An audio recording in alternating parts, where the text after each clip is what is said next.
이번에 빌라 오피스텔, 비아파트 이야기입니다. 이 빌라 오피스텔, 그러니까 이제 앞서 얘기한 것처럼 아파트 시장이나 뭐 별반 다를 게 없는 것 같아. 그러니까 아파트 시장도 오르고 떨어지고 반복했잖아요.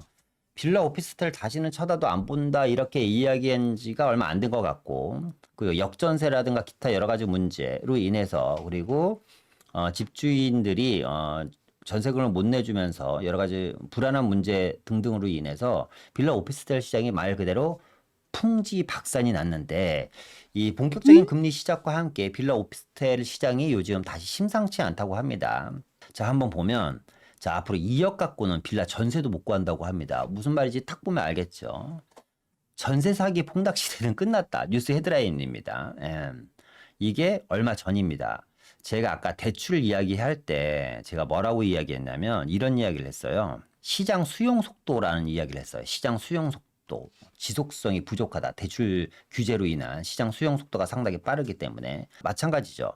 이 빌라라는 놈도 저도 영상에서 여러 번 이야기를 했지만 어떻게 보면 잘 생각해봐요, 여러분. 전 좀 답답한 게 그렇게 하락이 오면 나는 집을 사겠다. 하락이 오면 투자를 하겠다. 여러 가지 이야기를 하시는 분들이 생각해요. 빌라 전세 가격이 뚝뚝 떨어져.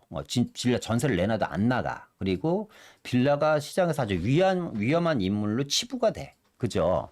아무도 짓지도 않고 살려는 사람도 없어. 그랬을 때 빌라 가격이 얼마나 완전 풍지박산이 됐겠어요. 그러면 어쩌면 그런 시점이 내 집 마련하시는 분들, 실거주자도 빌라를 살 수 있을 거 아니에요. 그죠? 여러분, 삼성동, 저희 사무실 삼성동이거든요.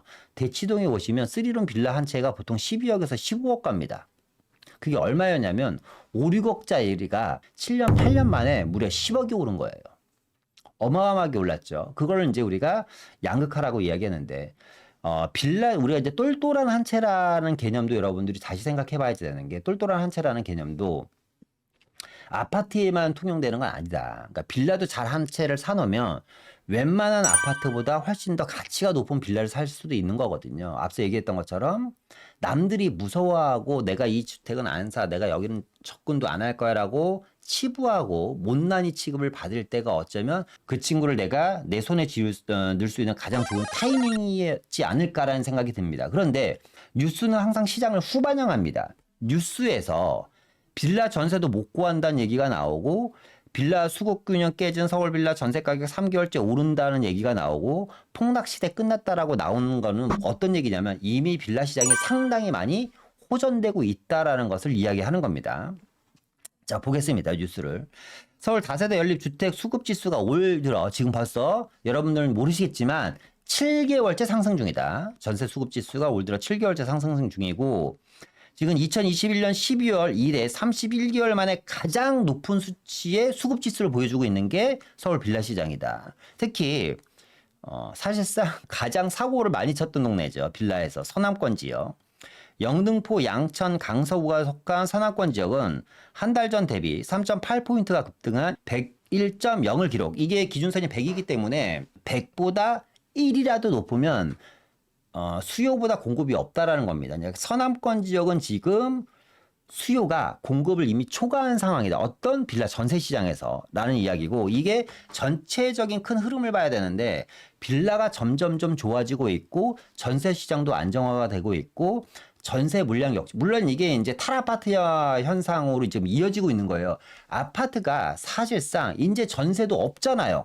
있어도 분명히 1년 전에 5억 하던 전세가 지금 1년 만에 2억을 더 붙여서 7억이 올라와 있습니다. 그러니까 이제 아파트 전세도 함부로 갈 수 없는 넘사벽인 존재가 돼버린 거예요. 그러니까 탈아파트화 현상이 조금씩 가속화되면서 아파트가 좋은 건 알지만 내가 들어가서 그 길 못 사니 빌라라도 가자, 오피스텔이라도 가자라고 지금 다시 오피스텔과 빌라 시장으로 귀화하는 수요가 점점 늘어나고 있다라는 거고요. 전세뿐만 아니라 월세도 역대 최고치입니다, 지금.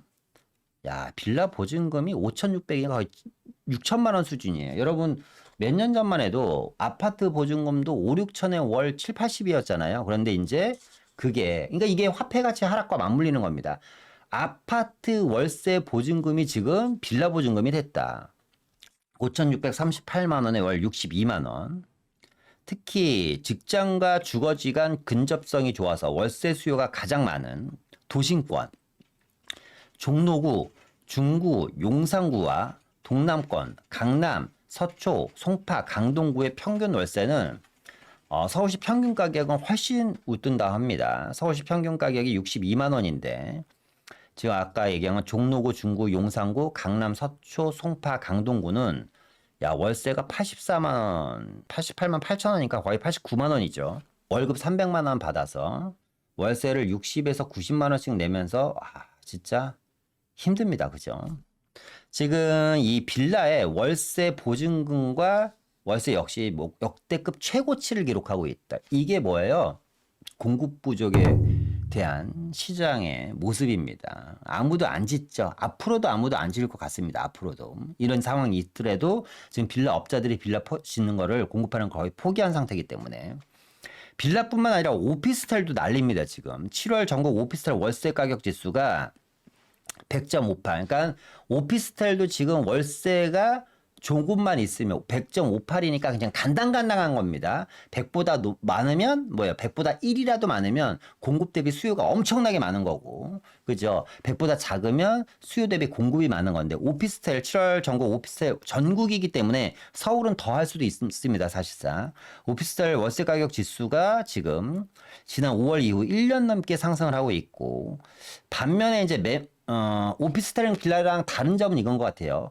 빌라는 전세 월세도 많이 오르고 매매 가격도 특정 지역에 따라서 많이 이제 반등하는 모습이 나오는 반면에 오피스텔 매매 가격 지수는 계속해서 2년 넘게 계속해서 추락을 하고 있다. 그러니까 오피스텔은 매매 가격은 떨어지고 추락하고 월세는 올라가니까 그러니까 어떤 분들한테 좋을까요? 그렇죠. 임대사업을 통해 갖고 안정적인 월세를 하시는 분들한테 지금 오피스텔을 사신다면 어떻게 보면 가장 높은 고수익의 상품을 살 수도 있지 않을까요? 그죠? 입지가 좋은 지역. 아까 빌라만 종로, 중구, 용산구가 아니라 오피스텔도 사실상 종로구와 중구가잖아요. 오피스텔 월세는 상당히 높은데 가격은 생각보다 엄청나게 저렴합니다. 삼성동 꼭 한번 와보세요. 저희 삼성동도 보면 놀라실 거예요, 여러분. 야, 삼성동 오피스텔이 이렇게 저렴해? 우리 동네랑 별반 차이가 없는데 라고 생각할 정도로 엄청나게 저렴합니다. 이 삼성동이랑 저희 사무실이 있는 삼성동도 아파트 가격과 빌라 가격은 엄청 비싼데 오피스텔 매매 가격은 엄청 낮습니다. 그런데 그 낮은 가격 대비 월세는 또 엄청나게 높아요. 그러니까 이런 분들이 좋겠죠. 오피스텔 같은 경우는 지금 단기적인 차익을 보려고, 그러니까 오피스텔 차익을 보려고 사시는 분들보다는 월세 수익을 좀 안전하게, 안정적인 곳에서 가져가고 싶다라고 생각하시는 분들 입장에서는 지금 오피스텔이 또 최적의 타이밍이지 않나. 특히 종로, 중구 같은 경우, 용산구, 그리고 저희 강남 같은 지역은 단기 임차인이 엄청나게 많아요.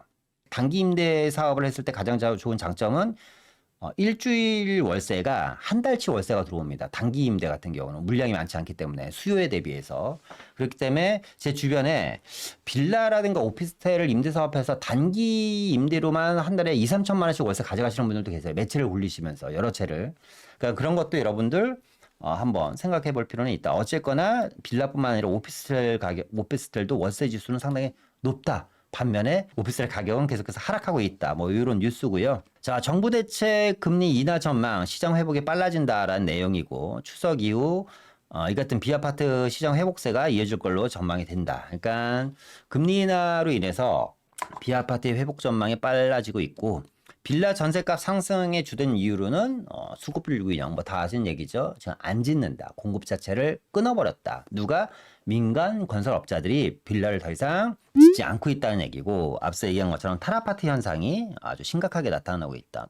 아파트가 싫어서가 아니라 너무 비싸서 뭐가 전세 월세가 너무 비싸서 뭐 매매는 이야기할 것도 없고 국토교통부 주택통계에 따르면 전국 비아파트 거래량은 지난해 같은 기간과 비교하면 무려 13.9%나 늘었다. 7월까지 누적 거래량도 한 해 대비 5.8%나 늘었다. 무슨 얘기다? 전국이니까 앞서 얘기한 것처럼 서울과 수도권은 더 할 겁니다. 라고 말씀드렸죠. 국토부 주택 통계에서 비아파트의 거래량이 지금 계속해서 1년간 늘었다는 건 뭐냐면 시장이 호전되고 있다라는 겁니다. 그래서 만약에 지금 비아파트를 갖고 계신 분들 중에서 아직까지 속상해 하시는 분들이 많은 걸로 알고 있습니다. 여러 가지 문제로 조금만 더 힘내시라고 말씀드리고 싶고 만약에 투자용으로 비아파트를 생각하시는 분들이라면 어쩌면 역시 아파트랑 마찬가지로 요번 하반기 장일 좀 저점에서 구입할 수 있는 마지막 기회라고 생각하시고 공략을 해보셨으면 좋겠다. 왜? 뉴스 마지막에 이런 내용이 나옵니다. 올 연말이나 내년 봄 이사 처리되면, 물론 이게 비아파트가 이 정도면 아파트는 더 난리 날 거죠. 그죠?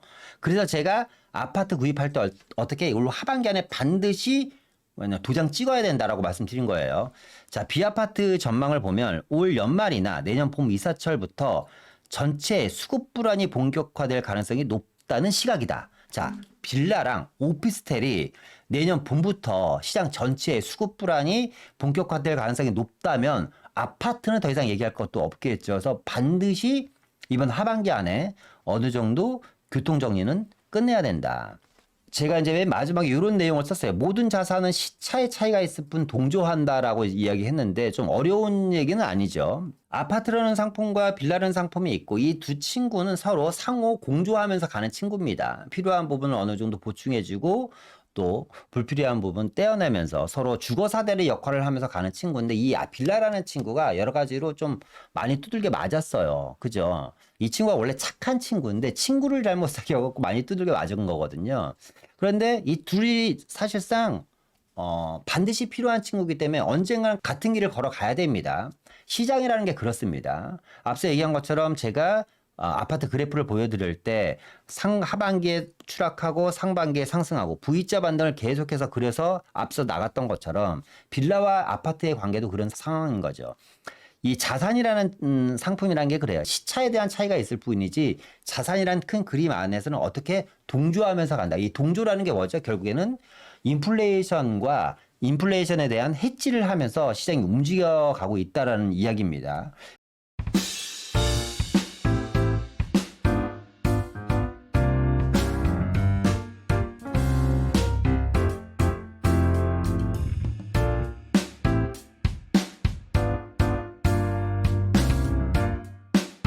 쉽게 좀 한번 이해를 해드릴게요. 우리 어머님한테 이게 아니에요. 주택은 있으나 내가 다른 집을 살 지금